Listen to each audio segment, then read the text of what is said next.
Bon, Annie, cette fameuse commission santé, sécurité et conditions de travail, elle ressemble beaucoup à CHSCT.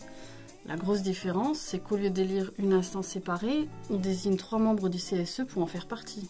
Ce n'est pas tout à fait ça, c'est une commission. Ce qui veut dire qu'elle n'exerce que les compétences que lui délègue le CSE. En plus, elle n'est mise en place que dans les établissements de plus de 300 salariés. Ce qui veut dire que chez nous, chez VA Manufacturing, nous aurons une CSSCT au niveau de l'usine, mais pas au niveau du siège, puisque nous ne sommes que 250. Mais alors, on perd énormément. Avant, il y avait un CHSCT dans tous les établissements de plus de 50 salariés, et maintenant, on va avoir au siège un CSE qui ne pourra même plus s'occuper des conditions de travail. Oui, mais c'est la loi. En plus, soyons sérieux, au siège, on ne risque pas de se prendre les doigts dans une machine. Il ne faut tout de même pas exagérer les risques. Oui, mais l'année dernière, on a eu 2 burn-out. Comment on traitera ça demain? Vous savez bien que chez VA Manufacturing, on traite toujours ces situations avec bienveillance. On ne laissera jamais tomber les collaborateurs en difficulté. Sophie, ta DRH est en train de te raconter des histoires.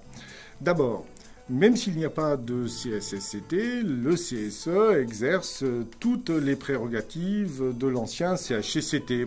Rien n'interdira de faire de la prévention, de déclencher une enquête, même de nommer un expert. Si cette commission n'est pas obligatoire, elle peut toujours être mise en place par accord. Oui, mais t'as bien vu qu'elle en veut pas. Elle a tout de suite sauté sur l'idée de supprimer le CHSCT du siège. C'est vrai, tu ne peux pas l'y obliger, mais il existe des moyens de pression. Comme je te le disais, le CSE exerce toutes les prérogatives de l'ancien CHSCT, même en l'absence de CSSCT.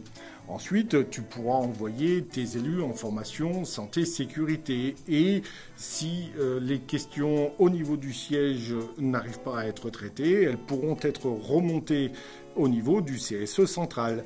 Tu vois, il existe un certain nombre de moyens de pression pour amener ta DRH à être raisonnable et à accepter une CSSCT au niveau du siège.